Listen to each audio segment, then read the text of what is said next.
इस कहानी की शुरुआत होती है जब ऐश की आंखें खुलती है क्योंकि ऐश को कोई जगा रहा होता है।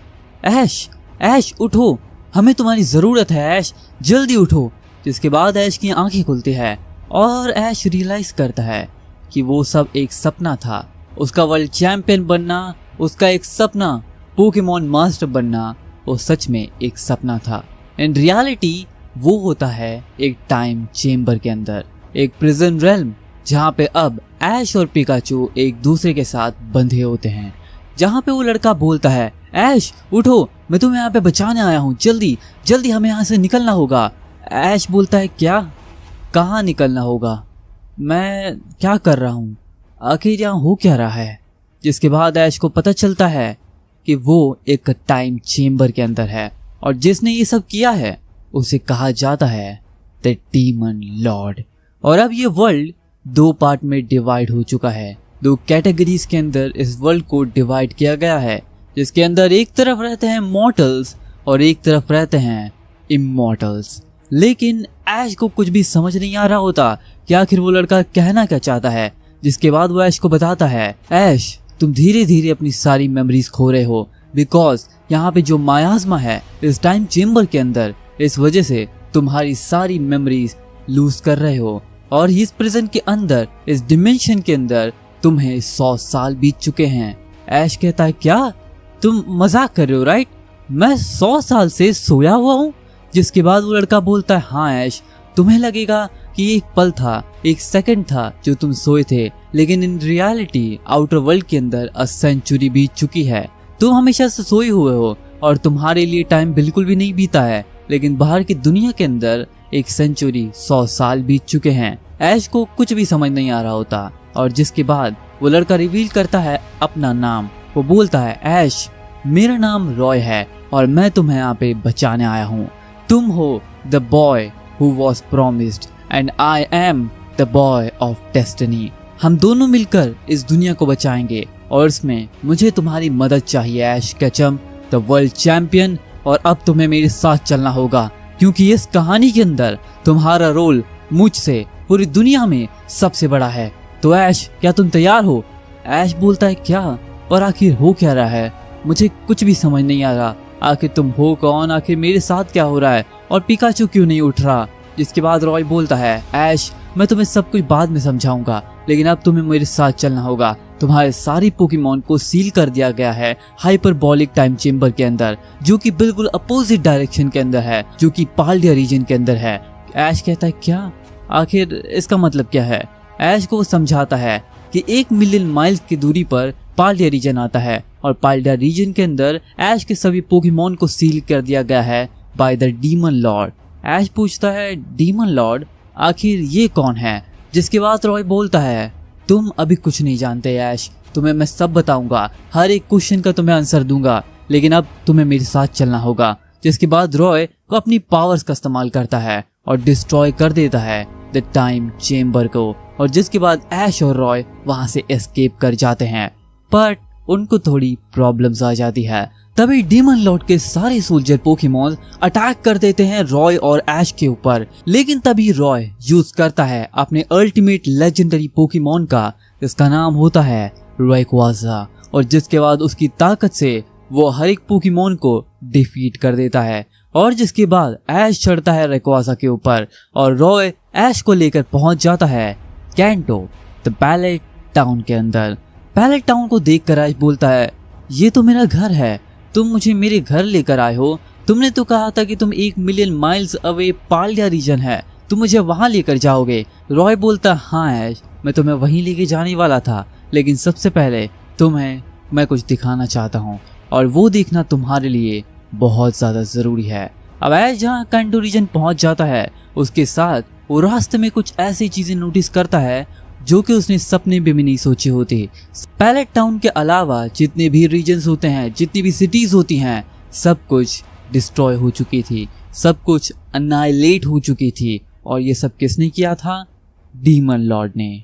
और अब पैलेट टाउन बन चुका है the base of the guardians. Ash बोलता है, गार्डियंस, ये क्या चीज है। जिसके बाद रॉय उसे बताता है, गार्डियंस हमें कहा जाता है ऐश, हम है guardians, the team of the strongest. जो कि इस दुनिया को बचाएंगे डीमन लॉर्ड के टेरर से, और इसमें अब तुम हमारा साथ दोगे। जिसके बाद ऐश बोलता है क्या हमारा, तुम्हारे अलावा मुझे तो कोई दिखाई नहीं दे रहा। जिसके बाद ऐश को रॉय बोलता है ठीक है ऐश, अभी तुम्हारी मैं मुलाकात कराना चाहता हूँ तुम्हारे दोस्तों से।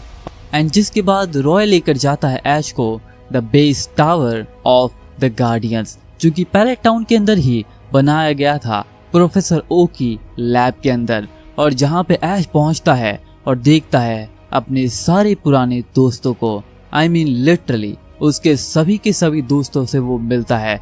ऐश के हर एक रीजन में जितने भी ऐश ने दोस्त बनाए हैं, उसके फ्रेंड्स, उसकी फैमिली, सभी के सभी जिंदा हैं और सभी के सभी अब इमॉर्टल बन चुके हैं। हाँ, तुमने सही सुना, सभी के सभी इमॉर्टल इसलिए बन चुके हैं बिकॉज अभी के लिए वो हैं द गार्डियन रेल्म के अंदर, जो कि पैलेट टाउन को बना दिया गया है as a tower of the guardians. अब सभी के सभी यहाँ पे इमॉर्टल्स हैं और बाकी सभी लोग जो मॉर्टल्स में आते हैं वो काम करते हैं under demon Lord. Demon Lord की एक टेरिटरी है जो कि काफी ज्यादा जाइगेंटिक है। पोकेमॉन वर्ल्ड के जितने भी रीजन्स हैं सभी के ऊपर डीमन लॉर्ड का कब्जा तो हो ही चुका है, लेकिन उन सभी रीजन्स को अनाइलेट करने के बाद डीमन लॉर्ड ने खुद की एक टेरिटरी बनाई और उस टेरिटरी के अंदर वो सभी मॉर्टल्स को अपने साथ ले गया, इंक्लूडिंग ऑल द पोकेमॉन्स, और अब वो उनके साथ रहता है, उनके ऊपर राज करता है और उनसे अपने काम करवाता है। लेकिन अब उसका अंत आ चुका है, अब तुम आ चुके हो और तुम्हारी हेल्प से हम डिस्ट्रॉय करेंगे डीमन लॉर्ड को। अब ऐश सबसे पहले सभी दोस्तों से सबसे मिलता है, सबसे ग्रीटिंग्स करता है, अपनी मॉम से मिलता है, प्रोफेसर ओक से मिलता है। जिसके बाद ऐश बोलता है ठीक है दोस्तों, अगर तुम यही चाहते हो कि मैं तुम्हारी मदद करूं तो ठीक है, मुझे भले ही कुछ भी पता ना हो लेकिन मैं तुम्हारा साथ पूरी तरीके से दूंगा, मैं हर चीज़ों को समझने की कोशिश करूंगा, लेकिन हाँ अभी मेरे लिए सब कुछ जानना पहले ज़रूरी है। तो रॉय मुझे सब कुछ बताओ, हर एक चीज़ें विस्तार से, मैं सारी स्टोरी स्टार्टिंग से जानना चाहता हूँ। मैं क्या भूल गया हूँ, मुझे क्या याद नहीं है, और मेरी सभी दोस्त और फैमिली अब तक जवान कैसे हैं, उन्हें तो अब तक बूढ़ा हो जाना चाहिए था।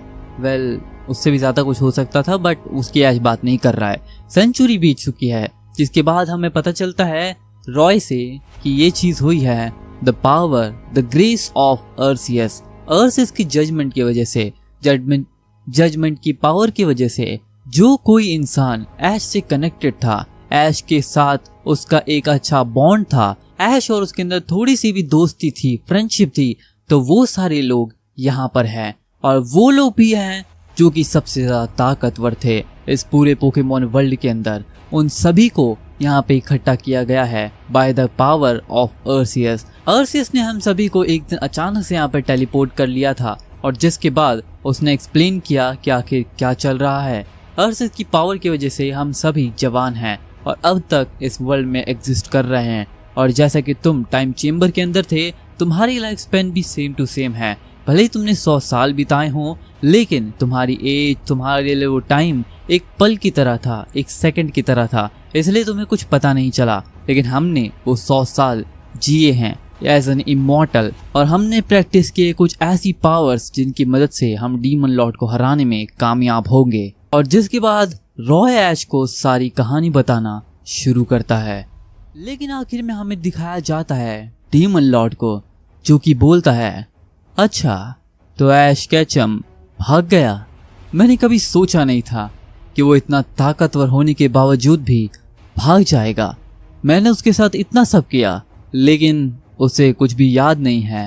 वेल ये भी मेरी ही गलती है, पर कोई बात नहीं, जब मैं उससे दोबारा मिलूंगा हमारी मुलाकात आखिरी मुलाकात होगी, क्योंकि ऐश कैचम तुम्हारा अंत मेरे ही हाथों से लिखा है।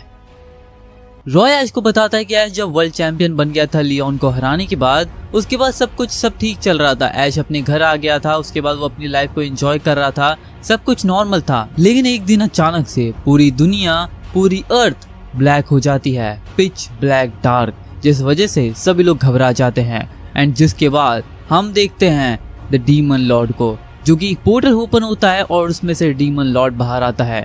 डीमन लॉर्ड तो बाहर आता ही है, लेकिन उसी के साथ साथ वो अपनी आर्मी निकालता है, द डीमोनिक आर्मी, जिसके अंदर सभी पोकेमॉन्स काफी ज्यादा पावरफुल और स्ट्रॉन्ग होते हैं। वो सभी एंट्री करते हैं डीमन रेल्म से सीधा अर्थ के ऊपर और जिसके बाद डिस्ट्रक्शन की शुरुआत होती है।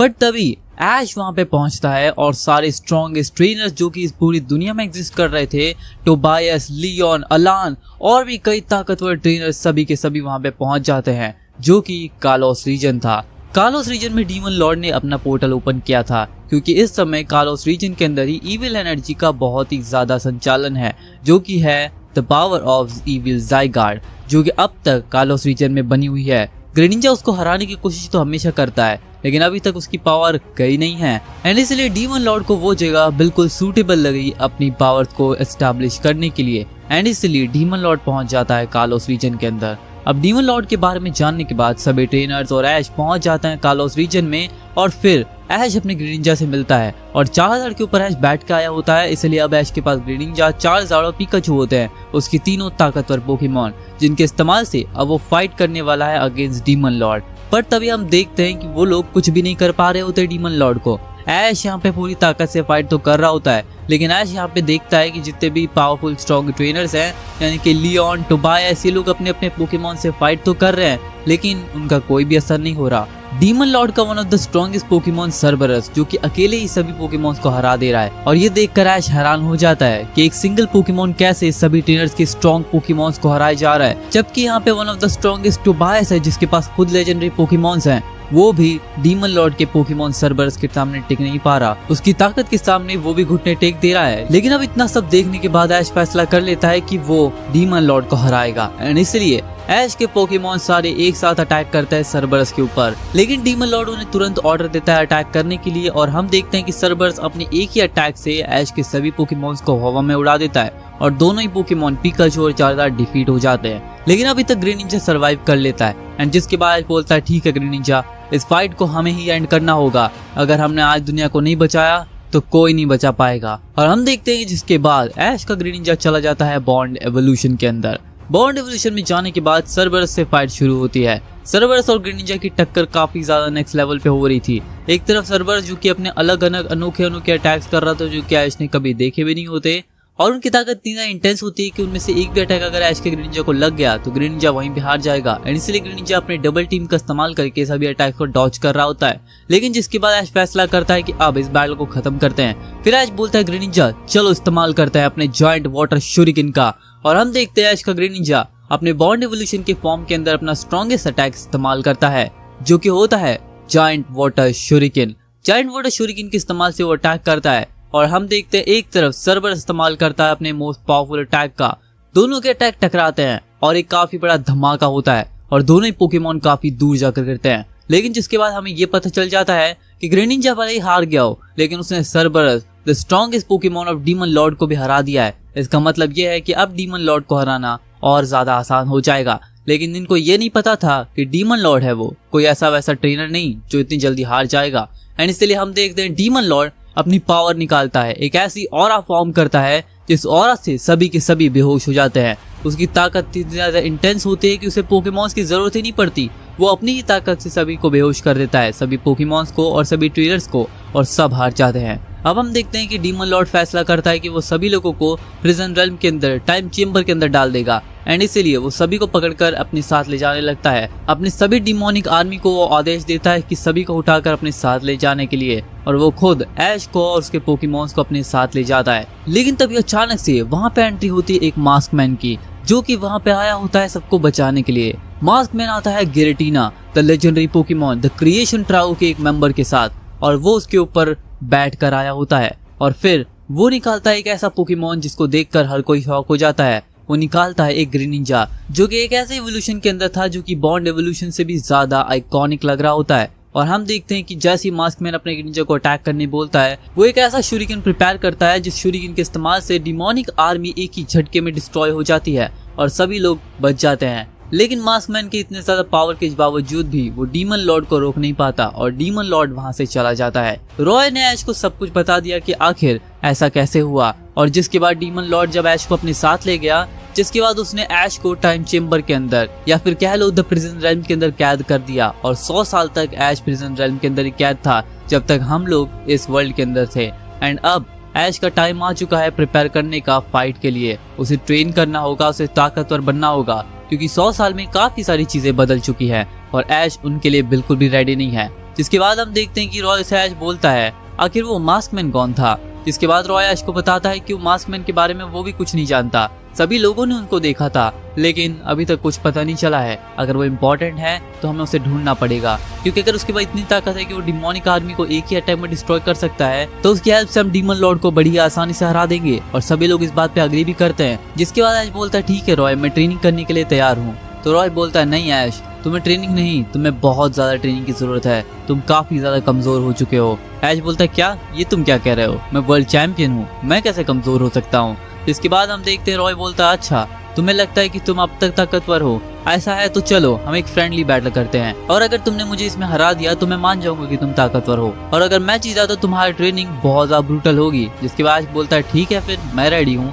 जिसके बाद ऐश पिकाचू का इस्तेमाल करता है और यहाँ पे रॉय निकालता है अपने लुकारियो को। रॉय लुकारियो को मेगा इवॉल्व तो नहीं करता, लेकिन जिसके बाद दोनों में फाइट स्टार्ट होती है। ऐश पिकाचू को आयरन टेल का इस्तेमाल करने बोलता है और पिकाचू ऐसा ही करता है। पिकाचू का आयरन टेल लैंड तो करता है लेकिन लुकारियो को उससे कुछ भी नहीं होता। लेकिन तभी लुकारियो अपने ऑरा स्पीयर से एक ऐसी एनर्जी को रिलीज करता है, ये अटैक सीधा जाकर पिकाचू को लगता है और एक ही अटैक में पिकाचू ये बैटल हार जाता है। भले ही पिकाचू प्रिजन रेल में काफी टाइम से बंद था, लेकिन वापस आने के बाद वो लोग रिकवर कर चुके हैं, लेकिन फिर भी पिकाचू ये बैटल बड़ी आसानी से हार गया। इसका मतलब ये है कि रॉय काफी ज्यादा ताकतवर है। ऐश बोलता है तुम सच में बहुत ताकतवर हो रॉय, मैंने सोचा नहीं था कि मेरे अलावा भी कोई यहाँ पे ताकतवर हो सकता है, but you are super strong. Roy बोलता है नहीं, मैं ही सिर्फ सुपर स्ट्रॉन्ग नहीं हूँ ऐश, यहाँ पे जितने लोग तुम्हें दिखाई दे रहे हैं, तुम्हारे सभी फ्रेंड्स, तुम्हारे सभी कंपेनियंस, तुम्हारे सारे राइवल्स, वो सभी बहुत ज्यादा ताकतवर बन चुके हैं और तुम सबसे पीछे रह चुके हो, एंड इसलिए आज से तुम्हारी ट्रेनिंग शुरू होती है। रॉय बताता है कि अब इस वर्ल्ड के अंदर एक तरफ है मॉर्टल्स और एक तरफ है इमॉर्टल्स। मॉर्टल्स जो कि इंसानों की तरह रहते हैं, इमॉर्टल जिनके पास थोड़ी गॉड लाइक पावर आ जाती है, वो मर नहीं सकते। एंड ऐसा ही कुछ पावर्स का सिस्टम अब ऐश के फ्रेंड्स के साथ आ चुका है, उसकी फैमिली के साथ आ चुका है, और उन्हीं को रूल करने के लिए अब ऐश को भी एक इमॉर्टल बनना पड़ेगा। अगर ऐश इमॉर्टल नहीं बनेगा तो वो डीमन लॉर्ड को कभी हरा नहीं पाएगा, एंड इसलिए ऐश की ट्रेनिंग स्टार्ट होती है टू बिकम इमॉर्टल। सबसे पहले रॉय ऐश को बताता है कि इमॉर्टल बनने के कई सारे स्टेज हैं। ऐश पूछता है ऐसा कैसे, कितने स्टेज हैं? रॉय ऐश को बताता है कि सबसे पहले तुम्हारी एक्टिवेशन होगी। अगर तुम कल्टीवेशन को एक्टिवेट कर लेते हो, जिसके बाद तुम इन लेवल्स को पार कर सकते हो। जितने ज्यादा तुम लेवल को पार करोगे उतनी ज्यादा तुम ताकतवर बन सकते हो। हमारे पास यहाँ पे टोटल 12 कल्टीवेशन लेवल्स हैं। सबसे पहला foundation establishment, number 2 core formation, number 3 nascent soul, number 4 soul formation, number 5 soul transformation, number 6 ascendant, number 7 illusory yin, and number 8 yang, number 9 nirvana,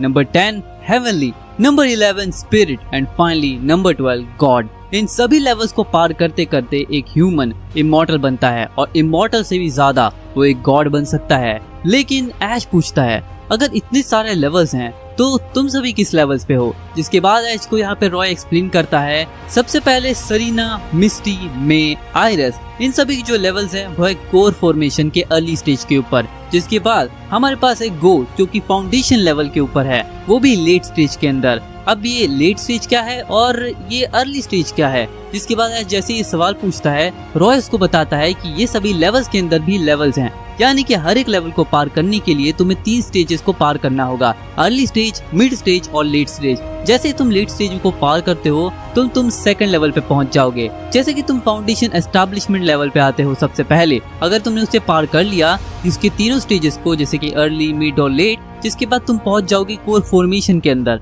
और तुम्हें ऐसे ही कोर फॉर्मेशन, नेसेंट सोल और आगे करते रहना होगा। जिसके बाद रॉय ऐश को बताता है स्टीवन के बारे में, स्टीवन स्टोन, जो कि नेसेंट सोल के मिड स्टेज के ऊपर है। ये सुनने के बाद ऐश काफी इंप्रेस होता है। जिसके बाद रॉय बताता है सिंथिया के बारे में। सिंथिया कोर फॉर्मेशन के लेट स्टेज के ऊपर है, यानी कि वो बहुत जल्दी नेसेंट सोल के अर्ली स्टेज पे पहुंचने वाली है। जिसके बाद हमें पॉल के बारे में पता चलता है, पॉल भी नेसेंट सोल पहुंचने वाला है कुछ ही दिनों के अंदर। अलान कोर फॉर्मेशन के मिड स्टेज के ऊपर है, लियोन नेसेंट सोल के लेट स्टेज के ऊपर है, और साथ में रॉय है सोल फॉर्मेशन के लेट स्टेज के ऊपर। ऐश ये सुनते ही शॉक हो जाता है। ऐश बोलता है रॉय तुम सभी से ताकतवर हो, लियोन नेसेंट सोल के लेट स्टेज के ऊपर है लेकिन तुमने उसे भी हरा दिया, तुम सोल फॉर्मेशन के लेट स्टेज के ऊपर हो, ये तो सच में कमाल की बात है। रॉय बोलता है नहीं ऐश, मैं सबसे ताकतवर नहीं हूँ, सबसे ताकतवर तो यहाँ पे है ही नहीं, वो इस समय ट्रेनिंग ही कर रहा है। जिसके बाद ऐश बोलता है कौन है तुमसे भी ज्यादा ताकतवर? जिसके बाद रॉय बोलता है वो है टोबायस ऐश। टोबायस इस वक्त सोल ट्रांसफॉर्मेशन के ऊपर है। तुम समझ सकते हो, सोल ट्रांसफॉर्मेशन। सोल फॉर्मेशन के बाद जो सोल ट्रांसफॉर्मेशन पे आता है तो टोबायस सोल ट्रांसफॉर्मेशन में है, अर्ली स्टेज के ऊपर, यानी कि वो मुझसे भी कई गुना ज्यादा ताकतवर है। एंड ये सुनने के बाद ऐश समझ जाता है कि अब ऐश को इन सभी से ज्यादा ताकतवर बनना होगा। जिसके बाद रॉय ऐश को बोलता है, तो ऐश तुम्हारी कल्टीवेशन को एक्टिवेट करने के लिए हमें निर्वाणा जाना होगा। ऐश बोलता है, निर्वाणा ये क्या है? जिसके बाद रॉय बताता है, निर्वाणा एक ऐसा रेल्म है जो कि अर्सिस ने बनाया है, द रेल्म ऑफ गॉड। और इस रेल्म के अंदर तुम्हारी एक्टिवेशन होगी कल्टीवेशन की। तुम्हें 10 साल का समय दिया जाएगा। ऐश बोलता है, क्या तुम मजाक कर रहे हो? राइट, अगर मैं 10 साल के लिए ट्रेनिंग ही करता रहूंगा तो 10 साल के अंदर तो डीमन लॉर्ड पूरी दुनिया को अनाइलेट कर देगा। जिसके बाद रॉय बोलता है, नहीं ऐश, ऐसा नहीं है। निर्वाणा रेल्म वर्ल्ड के अंदर तुम्हारे लिए 10 साल हो गए, लेकिन रियल वर्ल्ड के अंदर वो सिर्फ 1 साल होगा। ऐश बोलता है, ये तो कमाल की बात है, मैं सिर्फ 1 साल के अंदर ही इतनी ज्यादा ट्रेनिंग कर सकता हूँ। एंड जिसके बाद रॉय बोलता है, हाँ ऐश, और तुम्हारा गोल होगा इस 10 साल के अंदर नेसेंट सोल पहुंचना। ऐश बोलता है, क्यों नेसेंट सोल ही क्यों, मैं सोल ट्रांसफॉर्मेशन भी जा सकता हूँ। जिसके बाद रॉय बोलता है, नहीं ऐश, तुम नहीं जा सकते।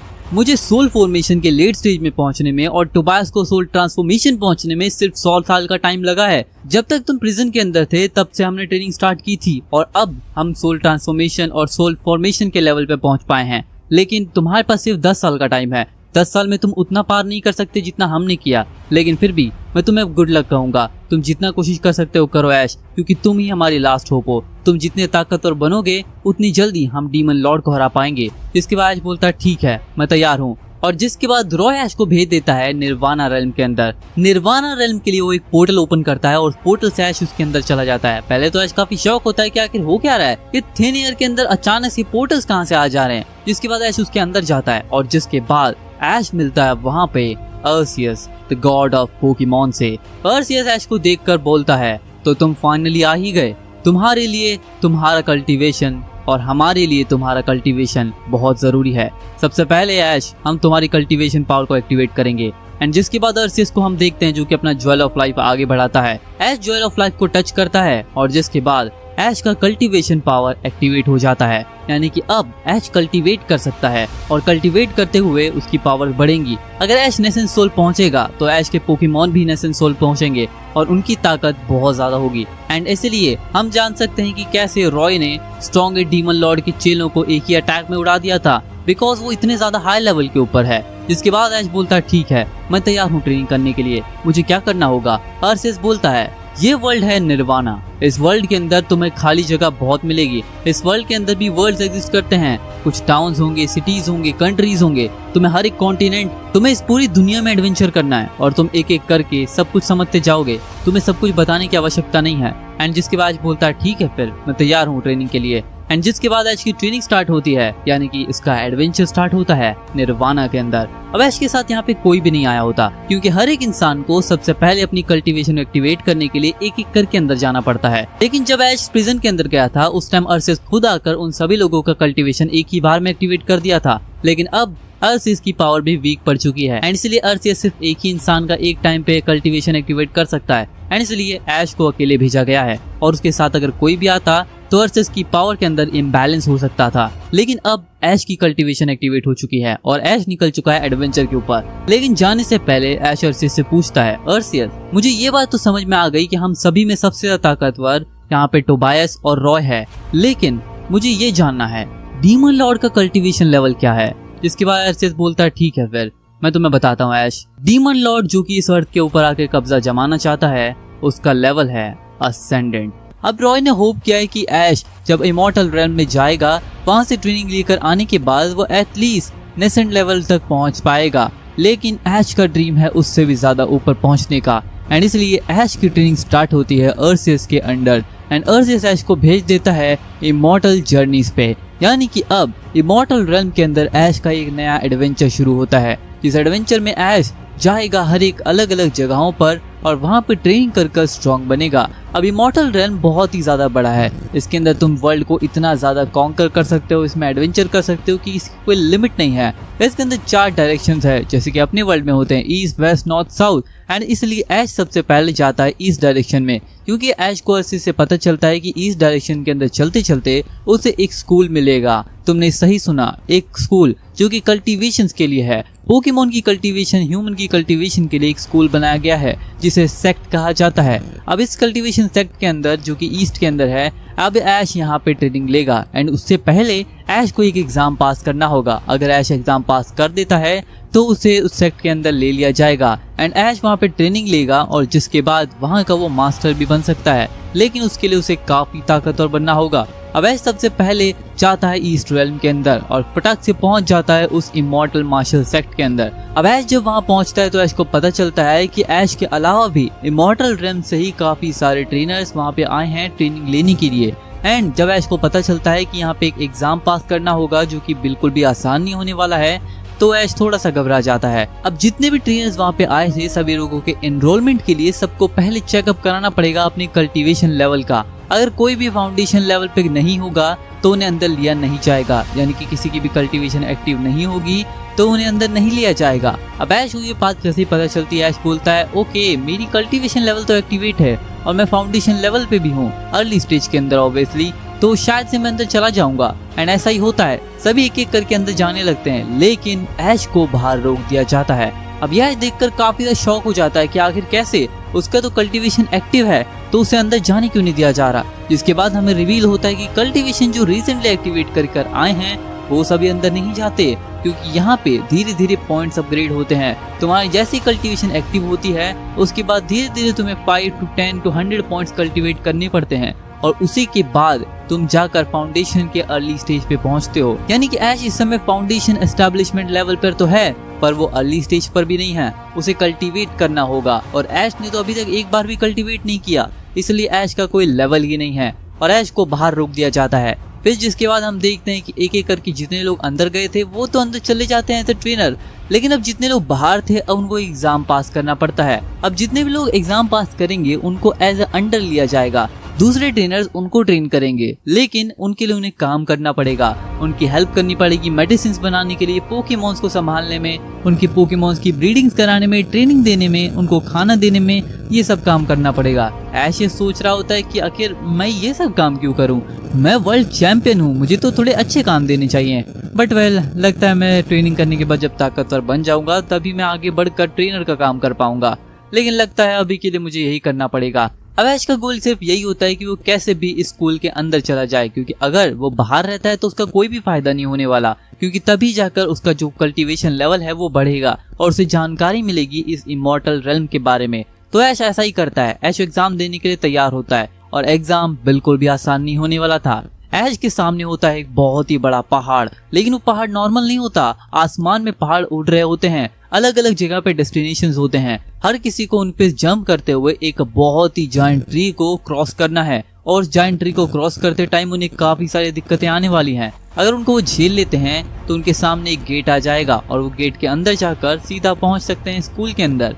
अब हर कोई उस पहाड़ पे चढ़ने की कोशिश कर रहा था, उस पेड़ को क्लाइंब करने की कोशिश कर रहा था, लेकिन धीरे धीरे हर कोई हार रहा था, लेकिन ऐश हार बिल्कुल नहीं मानता है। ऐश अपने पार्टनर पिकाचू के साथ उस ट्री को क्लाइंब करता हुआ जा रहा था और नॉन स्टॉप क्लाइंब करते करते उसे काफी सारी दिक्कतें देखने मिलती है। आसमान से लावा बरस रहा होता है तो ऐश का पिकाचू से डिफेंड करने के लिए आयरन टेल का इस्तेमाल करता है।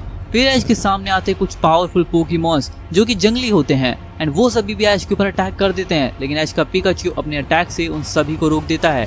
अब इलेक्ट्रिक वेब का इस्तेमाल करते करते पिकाचू सभी को जाम कर रहा होता है और ऐश यहाँ पे तुरंत अपनी स्पीड पकड़ रहा होता है। धीरे धीरे वो ट्री को क्रॉस कर देता है और काफी सारी इंजरीज लेने के बाद ऐश फाइनली पहुंच जाता है ट्री के टॉप के ऊपर। जहाँ पहुंचने के बाद अब ऐश के सामने एक गेट आता है। अब जैसे ऐश गेट के अंदर जाने लगता है अचानक से वो गेट बहुत दूर चला जाता है। ये देखकर ऐश काफी तरह शॉक होता है कि आखिर ऐसा कैसे हो रहा है। उन्होंने तो कहा था जैसे तुम गेट के पास जाओगे गेट अपने आप ओपन होगा और तुम अंदर चले जाओगे और तुम्हारा एग्जाम खत्म, लेकिन ऐसा नहीं होता है। ऐश गेट के अंदर जा ही नहीं पा रहा होता क्योंकि ऐश को कोई ऐसी पावरफुल फोर्स रोक रही होती है अंदर जाने से। ऐश को भी वो बात समझ नहीं आ रही होती, लेकिन जैसे ऐश फिर से जाने की कोशिश करता है अचानक से जो जमीन होती है वो नीचे से गायब हो जाती है और ऐश सीधा नीचे गिर जाता है, वो भी काफी ज्यादा ऊंचाई से। लेकिन ऐश जैसे हवा में गिर रहा होता है वो बेहोश हो जाता है और बेहोश होने के बाद जब उसकी फिर आंखें खुलती है वो पहुंच जाता है एक केव के अंदर, एक गुफा में वो अपने आप को पाता है जहाँ पे पिकाचू को देखता है और पिकाचू भी इस समय बेहोशी होता है। लेकिन तभी ऐश के सामने एक स्पिरिट बीड होती है। अब spirit Beed type of a poke ball होती है पर वो काफी ज्यादा स्मॉल साइज में होती है, जो कि बिल्कुल ही एक गोल्डन जीएस बॉल जैसी दिख रही थी, लेकिन फिर भी वो काफी अनोखी थी। अब जैसे ही वो भीड़ अचानक से ऐश के सामने आती है, ऐश समझ नहीं पाता कि हो क्या रहा है और अचानक से वो ऐश की बॉडी के अंदर चली जाती है। ऐश ये देखकर काफी ज्यादा हैरान होता है, आखिर ऐसा कैसे हो सकता है, एक पोकेबॉल मेरी बॉडी के अंदर चली गई। पर तभी अचानक से ऐश को कुछ सुनाई देता है, ऐश को कोई बोल रहा होता है, कुछ सुनाई दे रहा होता है और अचानक से ऐश एक ऐसे रेल में पहुंच जाता है जहाँ पे उसके सामने होता है एक ट्रेनर जो कि बहुत ही ज्यादा ताकतवर होता है और उसके पीछे होता है एक बहुत ही पावरफुल लेजेंडरी पोकेमॉन, जिसे देखकर ऐश काफी ज्यादा घबरा जाता है। एंड वो आदमी जो ऐश को सामने दिख रहा होता है, ऐश बोलता है आखिर तुम हो कौन। जिसके बाद वो आदमी बोलता है मैंने सोचा था कि मुझे कोई ताकतवर इंसान मिलेगा, लेकिन तुम तो काफी ज्यादा वीक हो, तुम्हारी तो कल्टीवेशन अभी तक एक्टिवेट भी अच्छे से नहीं हुई है और तुम ही ये बीड मिली है। मैंने सोचा था कि मेरी बीड किसी और के पास जाएगी, लेकिन लगता है मुझे तुम्हारे साथ ही काम चलाना पड़ेगा। चलो मैं तुम्हारी बॉडी पे अब काबू करूंगा और फिर से मैं रीइंकार्नेट होऊंगा एज अ ह्यूमन और फिर मैं इमॉर्टल बनूंगा। अब वो आदमी जैसे ही कोशिश करने लगता है इमॉर्टल बनने की, फिर से ऐश की बॉडी पे काबू करने की, लेकिन वो फेल हो जाता है। ये देखकर वो भी हैरान हो जाता है कि आखिर ऐसा कैसे हो सकता है। लेकिन तभी वो देखता है कि ऐश की बॉडी कुछ अनोखी थी, वो उसके ऊपर काबू नहीं कर पा रहा होता एंड फिर वो हार मान जाता है। फिर वो बोलता है तो बच्चे तुम हो कौन। फिर ऐश बोलता है मेरा नाम है ऐश और मैं पैलेट टाउन से आया हूँ। वो आदमी बोलता है पैलेट टाउन, ये नाम तो मैंने कभी नहीं सुना। वेल जो भी हो, तुम अब यहाँ पे आ चुके हो और बीड़ तुमसे जुड़ चुकी है, इसका मतलब है कि तुम अब बीड़ का इस्तेमाल कर सकते हो और तुम्हें जो करना है वो तुम कर सकते हो। ऐश बोलता है अच्छा मैं जो कहा है वो कर सकता हूँ, तो मैं एग्जाम पास कर सकता हूँ। तो वांगलिंग बोलता है ऑब्वियसली मैं तुम्हारी हेल्प कर सकता हूँ हर एक चीज के अंदर, पर तुम्हें अपनी बॉडी को मुझे सेक्रीफाइस करना पड़ेगा। ऐश बोलता है बिल्कुल नहीं, ऐसा तो मैं कभी नहीं करने वाला। जिसके बाद वांगलिंग बोलता है सोच लो, मैं तुम्हारी हेल्प कर सकता हूँ तुम्हें तुरंत नेसल सेल पहुंचाने में, तुम्हें उससे भी ज्यादा ताकतवर चाहिए मैं उसमें तुम्हारी हेल्प करूंगा। तुम तो अभी सिर्फ फंडामेंटल लेवल पे हो, तुम बिल्कुल भी ताकतवर नहीं हो, तुम क्या कर लोगे। ऐश बोलता है ऐसा है क्या, लेकिन टेंशन मत लो, मैं आगे चलकर काफी ताकतवर बन जाऊंगा और मैं सिर्फ अपने बलबूते पे ताकतवर बनूंगा, मैं तुम्हारी हेल्प बिल्कुल नहीं लेने वाला वांगलिंग। जिसके बाद वांगलिंग बोलता है तुम में एटीट्यूड और ओवर कॉन्फिडेंस का भरमार में देख सकता हूँ ऐश, लेकिन मुझे लगता है कि तुम कुछ कर सकते हो। चलो मैं तुम्हें इस चीज से आजाद करता हूँ, मैं अब तुम्हारी बॉडी को कब्जे में लेने की कोशिश नहीं करूंगा, वेल जो कि मैं कर भी नहीं सकता, बट हाँ आज से मैं तुम्हारी हेल्प करूंगा तुम्हारे गोल्स को अचीव करने में। लेकिन अब तुम्हारा काम ये होगा कि तुम मुझे एक परफेक्ट बॉडी ढूंढ कर दो जिसके अंदर मैं एंटर कर पाऊँ और फिर से रिवाइव हो सकूं और फिर से रेजरेक्ट हो सकूं। ऐश बोलता है चलो इस बात के लिए मैं मान जाता हूँ, दैट्स द डील। हमारी डील पक्की हो चुकी है। और जिसके बाद हम देखते हैं कि अब वांगलिंग ऐश के अंदर थोड़ी सी एनर्जी को इंसर्ट करता है और ऐश तुरंत उड़ता हुआ उस गेट के पास जाता है जहाँ से वो गिर गया था और फिर जैसे ऐश वहाँ पे हाथ लगाता है, उस पे चलने की कोशिश करता है, वो बड़ी आसानी से गेट के अंदर चला जाता है। और अगर मैं सिंपली बताऊं तो ऐश के लिए वो गेट अपने आप ही खुल जाता है। ये देखकर तो बाहर के खड़े लोग भी थोड़े टेंशन में आ जाते हैं कि आखिर ऐसा हो क्या रहा है। फिर ऐश अंदर चले जाता है और जिसके बाद अब ऐश को काम मिलता है उससे बड़े लीडर्स को हेल्प करने के लिए। अब ऐश का काम सिंपली ये होता है कि वो अपने से ज्यादा ताकतवर ट्रेनर्स की हेल्प करेगा, जिनकी कल्टीवेशन ज्यादा होगी वो उनकी हेल्प करेगा, उनके चोर्स करेगा, ये सब ऐश को करना पड़ता है। एंड इट्स प्रीटी वियर्ड क्योंकि ऐश काफी ताकतवर है बट अभी के लिए ऐश की कल्टीवेशन लेवल काफी ज्यादा वीक है, इसलिए ऐश मन मर्जी नहीं कर सकता और वैसे ऐश को इसमें करने में कोई दिक्कत भी नहीं होती। अब ऐश यहाँ पे काम तो कर ही रहा होता है लेकिन साथ ही साथ लोगों की ट्रेनिंग भी स्टार्ट हो जाती है, जहाँ पे ऐश चुपके से ट्रेनिंग देखने के लिए चला जाता है। और ट्रेनिंग में ऐश क्या देखता है, ट्रेनिंग हो रही होती है और एक बैटल हो रही होती है बिटवीन टू सीनियर्स जो कि सीनियर स्टूडेंट होते हैं ऐश के, जिनमें एक होता है बहुत ही पावरफुल रायुगा जो कि बहुत ही ज्यादा ताकतवर होता है। वो डार्क एनर्जी को अपने अंदर होल्ड करता है, यानी कि उसके पास डार्क पोकेमॉन, पावरफुल पोकेमॉन्स हैं। और उसका ओपोनेंट होता है एक प्यारा सा लड़का जिसे हम मेलियोडस कहते हैं। वेल वो दिखने में भले ही छोटा हो लेकिन वो काफी ज्यादा ताकतवर है क्योंकि वो एक तो सीनियर स्टूडेंट है और वो काफी ज्यादा पॉपुलर भी है। जिसके बाद हम देखते हैं कि रायुगा वर्सेस मेलियोडस के अंदर बैटल स्टार्ट होती है, जहाँ पे एक तरफ रायुगा चुनता है अपने पोकेमॉन एल्ड्रैगो को जो कि बहुत ही खतरनाक ड्रैगन पोकेमॉन था और वो कुछ अनोखा दिख रहा था, उसमें एक ऐसी चमक थी जिसको देखकर ऐश भी काफी इंप्रेस हो जाता है। जिसके बाद हम देखते हैं मेलियोडस को जो कि चुनता है अपने पोकेमॉन को जो कि होता है यूनिकॉर्न। यूनिकॉर्न एक यूनिकॉर्न वाला पोकेमॉन नहीं जिसको सींग होता है, ऐसा नहीं है। यूनिकॉर्न के पास अलग ही ताकत होती है। अब ये सीनियर की बैटल यहाँ पे उनके लीडर्स ही करवा रहे होते हैं, उनके टीचर्स ही करवा रहे होते हैं एंड उनकी बैटल काफी ज्यादा इंटेंस लेवल पे जाती है। एल्ड्रैगो अपनी पूरी ताकत लगाकर अटैक्स कर रहा होता है, तो यहाँ पे यूनिकॉर्न भी। लेकिन eight the end of the day हम देखते हैं कि एल्ड्रैगो ये बैटल जीत जाता है, यानी कि रायुगा यहाँ का विनर बन जाता है। ये देखकर थोड़ा सा मेलियोडस अपने आप को वीक कमजोर समझने की कोशिश करता है, बट बाकी सारे जितने भी उसके पॉपुलैरिटी वाले फैंस होते हैं वो उसको चीयर करने लगते हैं, जिससे वो फिर से खुश हो जाता है। I mean, वो थोड़ा सा भोला भाला लड़का है। फिर हम आते हैं यहाँ पे रायुगा पे। जैसे वो विनिंग करता है बैटल की, वो तुरंत वहां से अपने एल्ड्रैगो पर बैठकर चला जाता है फिर से ट्रेनिंग करने के लिए। ये देखकर ऐश काफी शौक होता है कि आज तक ऐसा बंदा है भाई, अभी बैटल खत्म हुई और फिर वो ट्रेनिंग के लिए चला गया, आखिर वो कितना ताकतवर बनना चाहता है। और फिर हम आते हैं अब ऐश को जब ये पता चलता है कि उससे अब और भी बहुत सारी चीजें सीखनी है कि कैसे यहाँ पे इतने ताकतवर लोग रहते हैं और ऐश उनके सामने बिल्कुल कुछ भी नहीं है। लिटरली ऐश के पास तो उसके पोकेमॉन्स भी नहीं है। ऐश यहाँ पे सिर्फ पिकाचू के साथ आया है और ऐश के बाकी पोकेमॉन्स तुम जानते हो वो कहाँ पर हैं। अब ऐश का गोल होता है कि वो फाइट करेगा दोनों से, यानी कि मेलियोडस से भी और रायुगा से भी, क्योंकि पूरे स्कूल के अंदर वो दो ही सीनियर स्टूडेंट ऐसे हैं जो सबसे ताकतवर हैं। अब ऐश सबसे पहले चला जाता है, अपने काम वाम सब छोड़ देता है और सीधा मेलियोडस से जाकर मिलता है। मेलियोडस उसको देखकर बोलता है कि तुम तो काम करने वाले लड़के हो, यानी कि तुम अभी बहुत लो रैंक के हो और तुम मुझसे फाइट करना चाहते हो। ऐश बोलता है बिल्कुल मेलियोडस, मैंने तुम्हारी फाइट देखी रायुगा के साथ और तुम काफी ज्यादा इंप्रेसिव थे और मैं चाहता हूँ कि मैं तुमसे बैटल करूँ। अगर मैंने तुम्हें हरा दिया तो मैं रायुगा से बैटल करूंगा। इसके बाद मेलियोडस बोलता है मजाक मत करो, तुम तो बस अभी एक जूनियर स्टूडेंट हो एंड तुम में उतनी ताकत नहीं होगी। ऐश बोलता है ओके, तुम मुझे ज्यादा ही चैलेंज कर रहे हो। अब ऐश की बात सुनने के बाद मेलियोडस बोलता है ओके फिर चलो बैटल करते हैं। और फिर मेलियोडस वर्सेस ऐश की फाइट स्टार्ट होती है और पहले ही राउंड में ऐश हार जाता है। यस, तुमने सही सुना, पहले ऐश अपना पिकाचू इस्तेमाल करता है, मेलियोडस भी अपना यूनिकॉर्न इस्तेमाल करता है और ये बैटल ऐश हार जाता है। लेकिन ऐश हार थोड़ी मानेगा। ऐश फिर अगले दिन आता है सेकंड टाइम फिर से बैटल करने के लिए। मेलियोडस बोलता है तुम पहले हार चुके हो, फिर दोबारा हारने के लिए क्यों आए हो। मेलियोडस की बात सुनने के बाद बोलता है नहीं, मैं फिर जीतूंगा। और फिर पिकाचू वर्सेस यूनिकॉर्न की एक और बैटल होती है और ये काफी ज्यादा टफ बैटल होती है, but at the end of the day Ash फिर से हार जाता है। अब उनको बैटल करते करते काफी दिन हो जाते हैं और 2 बार ऐश हार चुका था, तो मेलियोडस समझता है कि क्यों ना उसे थोड़े टिप्स एंड ट्रिक्स दिए जाएं। फिर मेलियोडस ऐश को बताता है एक सीक्रेट, एक ऐसी जगह है जहां पर अगर तुम कल्टीवेशन करते हो तो तुम्हारी कल्टीवेशन फास्ट हो जाएगी। और फिर ऐश और मेलियोडस बन जाते हैं परम मित्र। और फिर मेलियोडस ऐश को लेकर जाता है उस अवेकन प्लेस के अंदर या फिर जगह पर जहाँ पे माउंटेन्स होते हैं काफी बड़े बड़े, वहाँ पे बहुत खतरनाक बीस्ट पोकेमॉन भी होते हैं और उसी के साथ वहाँ पे ऐश अपने आप को अवेकन करना स्टार्ट करता है। अब ऐश और मेलियोडस दोनों ही उस जगह पे कल्टीवेट कर रहे होते हैं, लेकिन अचानक से हम देखते हैं कि ऐश अवेकन हो जाता है। ऐश कोर फॉर्मेशन के लेट स्टेज पे पहुंच जाता है और वो भी सिर्फ एक बार कल्टीवेट करने के बाद। मेलियोडस बोलता है आखिर कैसे, अभी तुम सिर्फ फाउंडेशन लेवल पे थे और अब सीधा तुम पहुंच गए हो सीधा कोर फॉर्मेशन के लेट स्टेज के ऊपर, ये तो नामुमकिन है ऐश, आखिर तुमने ये कैसे किया।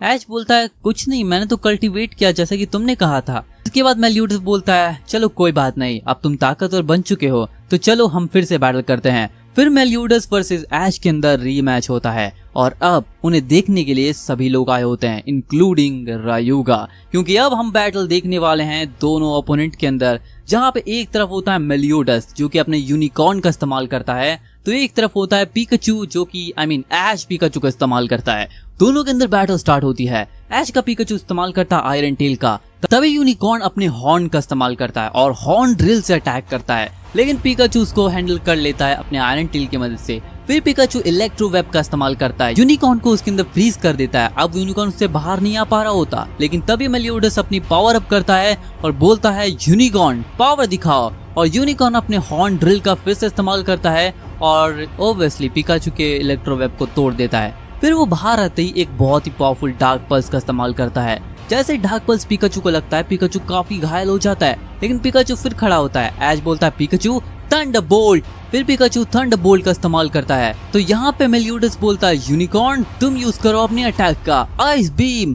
यूनिकॉर्न आइस बीम का इस्तेमाल करता है। पिकाचू का थंडरबोल्ट काफी ताकतवर तो होता है, लेकिन आइस बीम और थंडरबोल्ट जैसे टकराते हैं एक बहुत बड़ा धमाका होता है और दोनों ही पोकेमॉन काफी दूर जाकर गिरते हैं। फिर ऐश दोबारा अटैक करने बोलता है पिकाचू को और इस बार वो बोलता है पिकाचू चलो इस बैटल को खत्म करते हैं, अभी अपनी पूरी ताकत वो एक जगह इकट्ठा करते हैं। और यूज करो पूरी ताकत से। एक और बार आयरन टेल। पिकाचू दोबारा से आयरन टेल का इस्तेमाल करता है और आयरन टेल की मदद से वो यूनिकॉर्न को फिर से डैमेज कर देता है। यूनिकॉर्न अब उसको अपोज करने के लिए अपने अटैक का इस्तेमाल करता है और वो यूज करता है एक बहुत ही ताकतवर अटैक जिसे हम कहते हैं रैपिड इन्फर्नो। यानी कि अब हम देखते हैं यूनिकॉर्न जो कि अपनी पूरी बॉडी के आसपास एक ऐसी इन्फर्नो एनर्जी ले आता है, एक ब्लू फ्लेम ले आता है जिसे देखकर ऐश भी थोड़ा घबरा जाता है और जिसके बाद यूनिकॉर्न अपनी स्पीड बढ़ाता है और इतनी ज्यादा स्पीड में पिकाचू के ऊपर अटैक करता है जिससे कि पिकाचू बहुत दूर जाकर गिरता है। लेकिन तभी पिकाचू अपनी टेल पे खड़ा हो जाता है और फिर तैयार होता है यूनिकॉर्न को डिफीट करने के लिए। ऐश बोलता है पिकाचू चलो इस बैटल को खत्म करते हैं और फिर पिकाचू यूज करता है अपने मोस्ट पावरफुल अटैक थंडर का। यानी कि इस बार पिकाचू अपनी थंडर एनर्जी का फुल पोटेंशियल पे इस्तेमाल करता है और एक ही अटैक में यूनिकॉर्न को डिफीट कर देता है। ये देखकर बहुत सारे लोग जितने भी मेलियोडस के फैंस थे, क्लास टीचर्स थे, सब शॉक हो जाते हैं कि एक नया लड़का जो कि अभी अभी आया है उसने सीनियर स्टूडेंट यूनिकॉर्न के मास्टर मेलियोडस को हरा दिया। और जैसे टीचर्स की नजर में ऐश अब आता है तो ऐश को भी एक बहुत ही पावरफुल सीनियर स्टूडेंट के रूप में वो लोग अपना लेते हैं। यानी कि अब ऐश भी एक ऐसा स्टूडेंट बन जाता है जो कि अब डिजर्व करता है प्रेज। एंड जिसके बाद हम देखते हैं रायुगा वहाँ से चला जाता है ये बैटल देखने के बाद। तो ऐश बोलता है रायुगा तुम कहाँ जा रहे हो? अगली बैटल मैं तुमसे ही करूंगा, मेरा इंतजार जरूर करना क्योंकि इस बार जब मैं तुमसे बैटल करूंगा तो ये बैटल मैं ही जीतूंगा। फिर जिसके बाद रायुगा ऐश का चैलेंज एक्सेप्ट कर लेता है बिकॉज ऐश ने मेलियोडस को हरा दिया है। एंड फिर हम देखते हैं कि अब दोनों के अंदर बैटल स्टार्ट होने वाली थी। सभी टीचर्स, सभी स्टूडेंट्स एक साथ इकट्ठा होते हैं ये बैटल देखने के लिए क्योंकि बहुत सालों बाद एक ऐसी स्टूडेंट्स के अंदर बैटल होगी जो कि अपने टाइम के सबसे स्ट्रॉन्गेस्ट में आते हैं। अब हम देखते हैं दोनों बैटल के तैयार होते अपने अपने पोकेमॉन बाहर निकालते हैं। ऐश पिकाचू निकालता है तो यहाँ पे रायुगा बाहर निकालता है अपने पोकेमॉन एल्ड्रैगो को। दोनों पोकेमॉन को अटैक करने बोलते हैं कि तभी अचानक से एक बहुत ही बुरी घटना हो जाती है। हम देखते हैं कि इमॉर्टल सेक्ट के अंदर एक इमॉर्टल एल्डर आ जाता है, यानी कि एक सीनियर, जिसको देखने के बाद सभी के सभी टीचर्स घबरा जाते हैं। वो सीनियर वहाँ पे एंट्री करने के बाद अटैक कर देता है पूरे मार्शल सेक्ट के ऊपर, जिसे हम कहते हैं मार्शल सोल टेम्पल जो कि ईस्ट के अंदर है। तभी हम देखते हैं कि जितने भी ऐश के स्कूल के जितने भी एल्डर्स होते हैं वो सभी इकट्ठा हो जाते हैं उस एल्डर को रोकने के लिए जो कि अटैक करने आया होता है। अब इस एल्डर को रोकने के लिए सभी लोग तैयार तो होते हैं, अटैक भी करते हैं, बट एक एक करके सभी हार जाते हैं। एल्डर्स ने अपनी पावर लगाई जिससे कि जो सीनियर था उसको थोड़ा बहुत डैमेज होता है, उसके पोकेमॉन भी थोड़े घायल होते हैं, लेकिन eight the end of the day वो सबको हरा देता है। फिर हम देखते हैं कि जब ऐश, रायुगा, मेलियोडस ये देखते हैं तो वो लोग समझ जाते हैं कि अब उन्हें ही कुछ करना होगा। एंड हम देखते हैं कि रायुगा जो कि स्ट्रॉन्गेस्ट होता है स्कूल के अंदर, यानी कि वो टीचर्स को भी बहुत अच्छी टक्कर दे सकता है। टीचर्स यहाँ पे थोड़े बहुत कमजोर पड़ जाते हैं, लेकिन तभी उनको पीछे से बैकअप देने के लिए ऐश, मेलियोडस और रायुगा आते हैं। और सिर्फ इतना ही नहीं, वहाँ पे एक लड़की और आती है।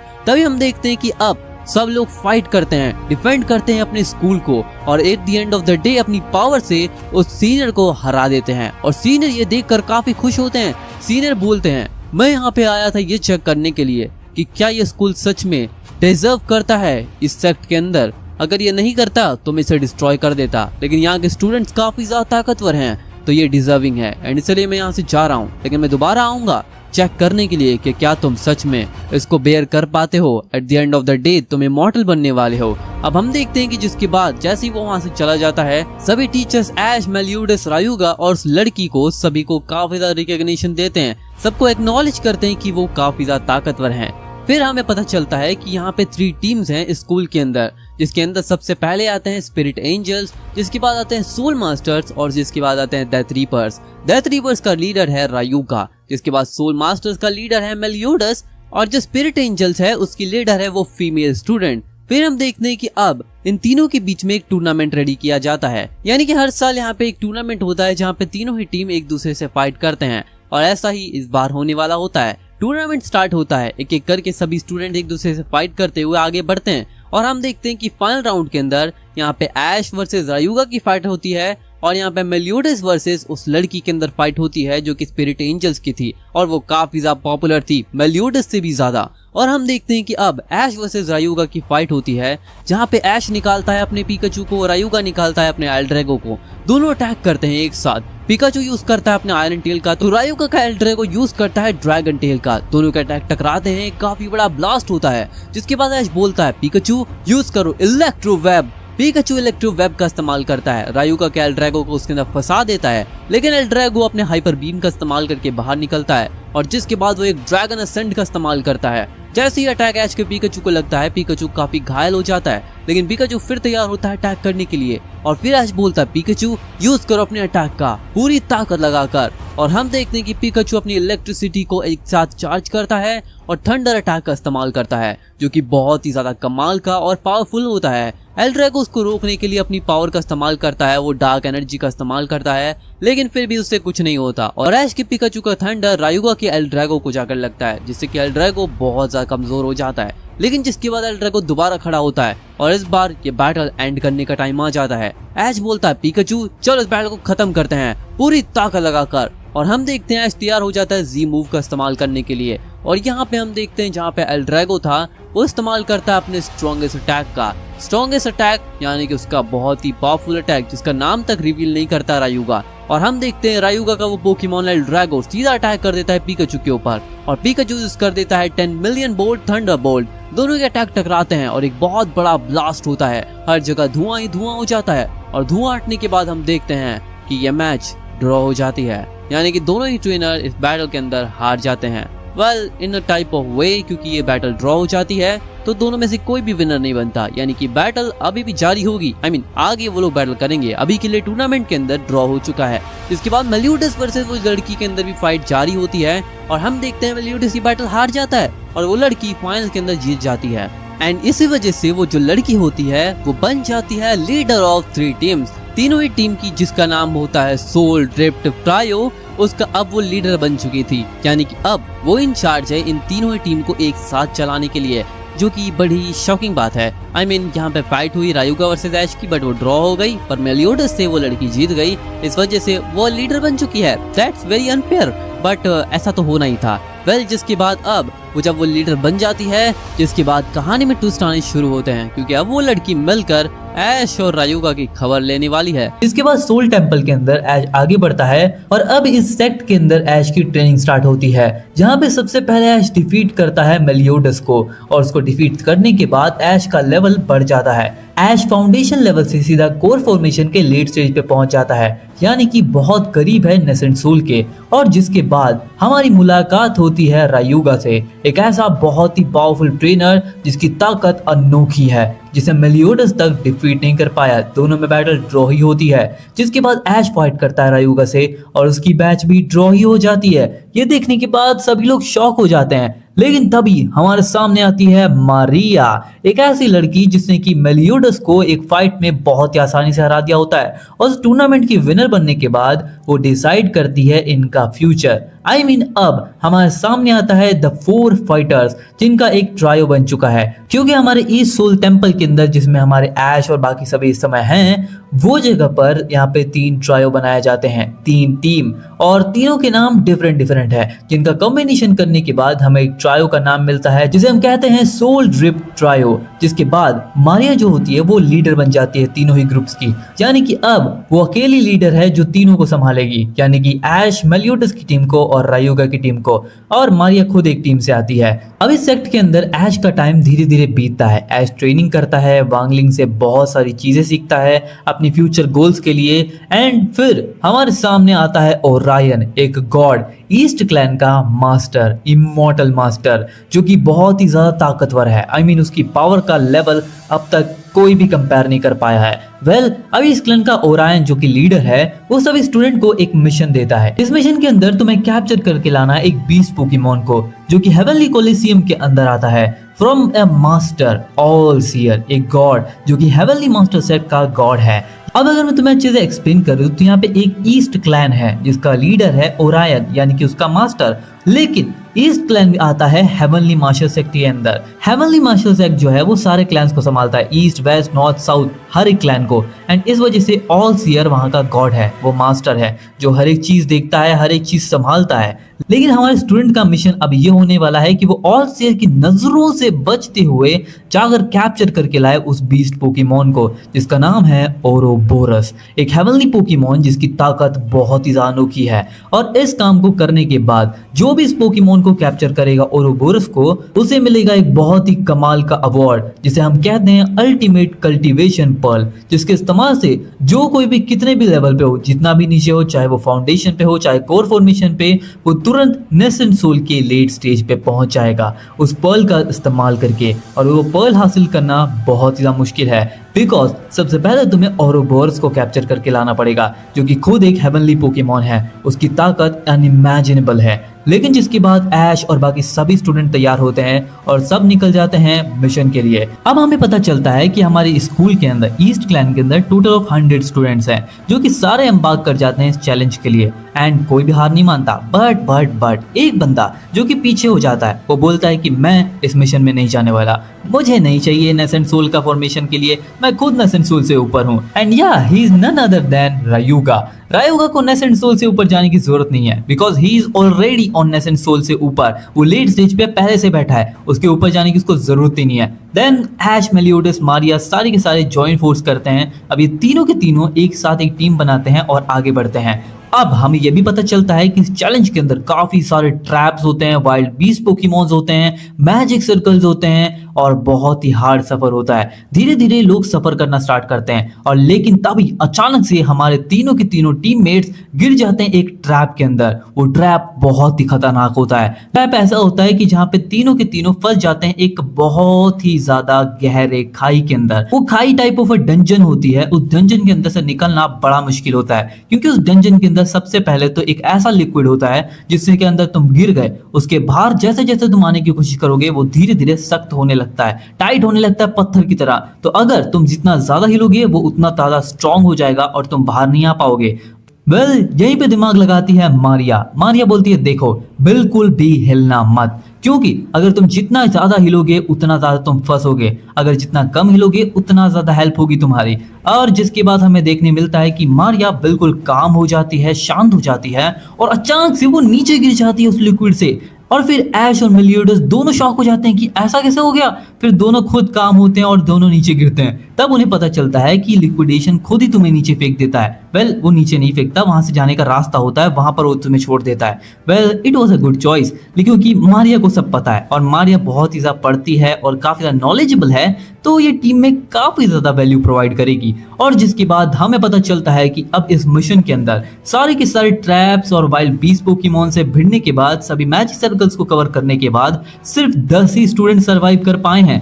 बाकी 89 स्टूडेंट्स सभी के सभी हार चुके हैं, तो सब अपने सेक्टर में वापस चले जाते हैं। 89 इसलिए क्योंकि रायुगा 90 पे आता है, भूल जा रहे हो क्या? ऐश, मेलियोडस और मारिया ये तीनों पहुंच जाते हैं एंट्रेंस के पास, जिसके बाद वहां से उनको अंदर घुसना था और मिलना था द ओरोबोरस पोकेमॉन से, जिसको वो लोग कैप्चर करने वाले हैं फाइट कर कर।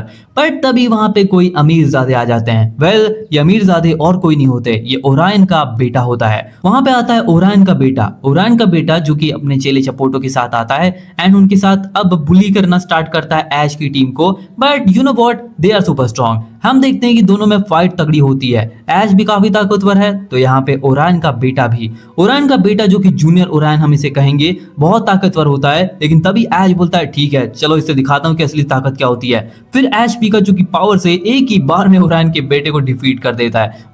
ही was still strong, but Ash के सामने थोड़ी टिकेगा। फिर उसके बाद हमें पता चलता है कि ओरोबोरस अचानक से बाहर आ जाता है और वहीं पे ओरायन का बेटा बेहोश पड़ा होता है। ये दिक्कत वाली बात हो जाती है। ऐश ने ओरायन के बेटे को डिफीट कर दिया और अगर वहां पे जाकर ऐश ने हेल्प नहीं की तो ओरायन का बेटा ओरोबोरस के चक्कर में आकर मर सकता है। लेकिन तभी ऐश बोलता है पिकाचू अभी यूज करो आयरन टेल। पिकाचू तुरंत ही तेजी से जाकर ओरोबोरस के ऊपर एक आयरन टेल मारता है, लेकिन ओरोबोरस को उससे बिल्कुल भी असर नहीं पड़ता। तभी मारिया बोलती ऐश मैं संभालती हूँ ओरोबोरस को, तुम जाकर जल्दी से ओरायन के बेटे को संभालो। और हम देखते हैं ऐश तुरंत भागकर वहां पर जाता है, ओरायन के बेटे को नीचे लाता है, जूनियर ओरायन को वापस भेजने की कोशिश करता है। लेकिन यहाँ पे हमें पता चलता है कि उसने खुद ही अपना टेलीपोर्टेशन का मार्क मिटा लिया होता है। अब मैं तुम्हें अच्छे से समझाऊं तो इन सभी की बॉडी पर एक मार्क किया जाता है आने से पहले, जिसकी हेल्प से वो लोग टेलीपोर्ट कर सकते हैं, टाइप ऑफ मैजिक सर्कल, जो कि खुद ही उसने मिटा दिया। क्यों मिटाया? ताकि वो वापस जा ना सके और अपने बाप को, अपने डैड को प्रूव कर सके कि वो कितना ज्यादा लायक है। एंड जिसके बाद ऐश बोलता है, अरे यार ये लड़का पागल, हम ही भी मर पाएगा, खुद भी मरेगा। लेकिन जिसके बाद ऐश बोलता है, कोई बात नहीं, ऐसे मैं अपने साथ रखूंगा। फिर ऐश एक रोप निकालता है अपने बैग से और जूनियर ओरायन को अपनी पीठ पर बांध लेता है। और फिर ऐश मेलियोडस और मारिया की तरफ मुड़ता है और उसे पता चलता है कि मारिया को ओरोबोरस उठा कर ले गया और मेलियोडस वहां पर नीचे गिरा हुआ है। जिसके बाद ऐश मेलियोडस की जान बचाता है और फिर मेलियोडस को बोलता है, मेलियोडस मारिया के साथ क्या हुआ? मेलियोडस एक्सप्लेन करता है कि ओरोबोरस से लड़ते टाइम मारिया अचानक से वीक पड़ने लगी, क्योंकि ओरोबोरस के पास एक ऐसी पावर है कि जिससे तुम्हारे ओपोनेंट की पोकेमॉन के साथ तुम्हारे ट्रेनर की भी एनर्जी को अपने अंदर ट्रांसमाइग्रेट कर देता है, जिससे कि तुम्हारी एनर्जी वो अपने अंदर तो ले ही लेगा, उसी के साथ साथ तुम कमजोर पड़ जाओगे, तुम्हारा पोकेमॉन भी और तुम भी। और इस वजह से वो मारिया को उठाकर अपने साथ ले गया। वेल, उसकी केव का रास्ता सामने होता है तो ऐश बोलता है, मेलियोडस किसका इंतजार है, चलो मारिया को बचाने चलते हैं। और फिर मारिया को बचाने के लिए ऐश, ओरायन का बेटा जूनियर ओरायन जो कि अब ऐश की पीठ पर है, और साथ में मेलियोडस, तीनों निकल पड़ते हैं मारिया को बचाने के लिए। और फिर वो लोग एंटर करते हैं केव के अंदर, जिस केव से रास्ता जाता है ओरोबोरस के वर्ल्ड का। सारे हीरोज ओरोबोरस के वर्ल्ड में एंटर कर जाते हैं, जो कि बहुत ही ज्यादा डेंजरस लग रहा होता है। वहां पे हमें देखने मिलते हैं कई सारे ओरोबोरस जैसे ही पोकेमॉन, लेकिन वो सभी छोटे होते हैं, क्योंकि ओरोबोरस उनका लीडर था, the leader Pokemon, the strongest of them all.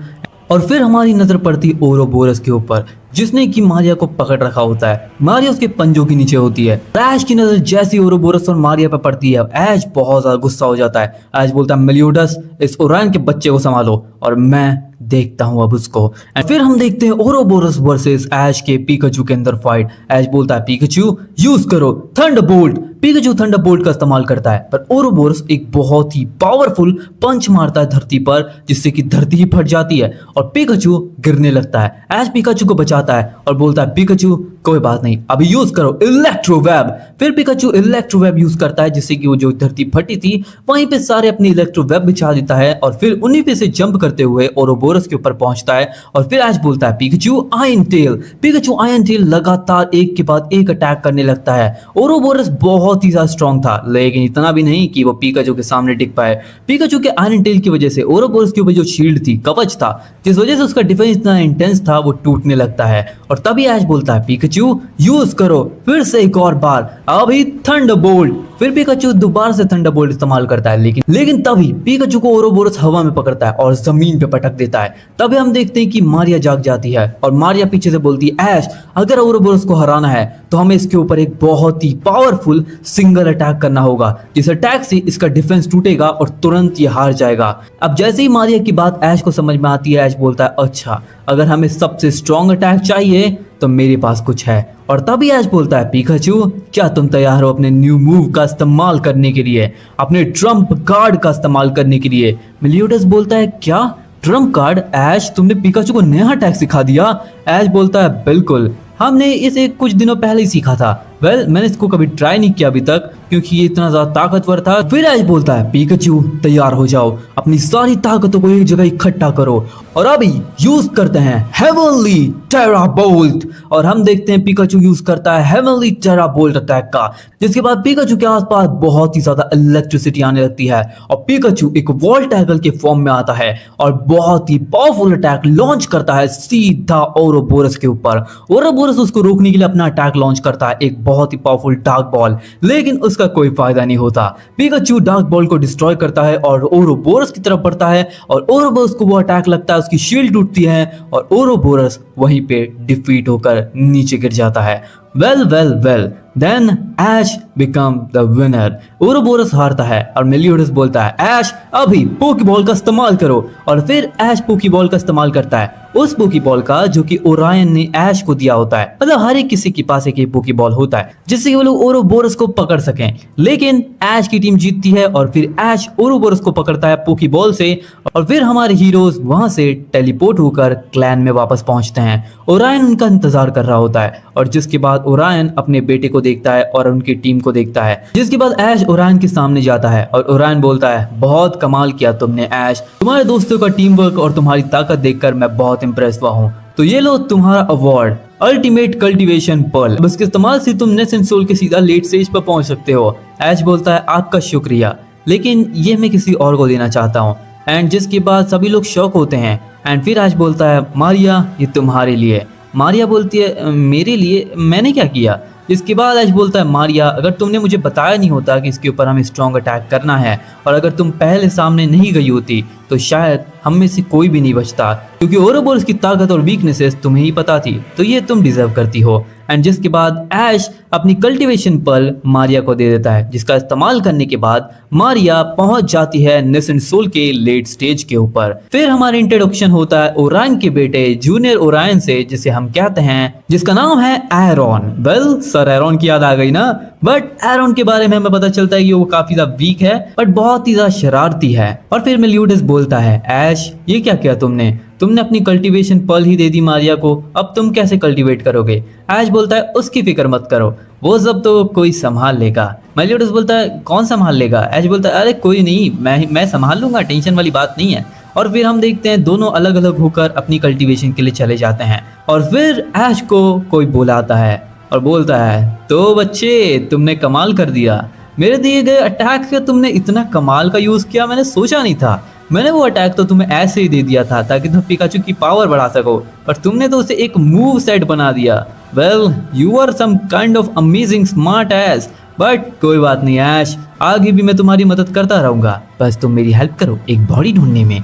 Well ऐश बोलता है, क्यों नहीं मास्टर वांग लिंग, लेकिन अभी के लिए हमें फोकस करना होगा ओरोबोरस के ऊपर, क्योंकि मारिया को मैंने कल्टीवेशन पर्ल तो दे दी पर ओरोबोरस नहीं दिया, क्योंकि अब ये मेरा पोकेमॉन बनेगा, मेरा साथी इस सफर में to defeat the demon lord. जिसके बाद हमारी मुलाकात होती है ओरोबोरस से। ऐश ओरोबोरस को बाहर निकालता है और बोलता है, ओरोबोरस आज से तुम मेरे दोस्त हो, क्या तुम मेरा साथ दोगे? जिसके बाद ओरोबोरस हाँ करता है और फिर ऐश की एक ऐसी जर्नी स्टार्ट होती है जो कि तुमने ना कभी सुनी होगी, ना कभी देखी होगी और ना कभी तुम इमेजिन कर पाओगे।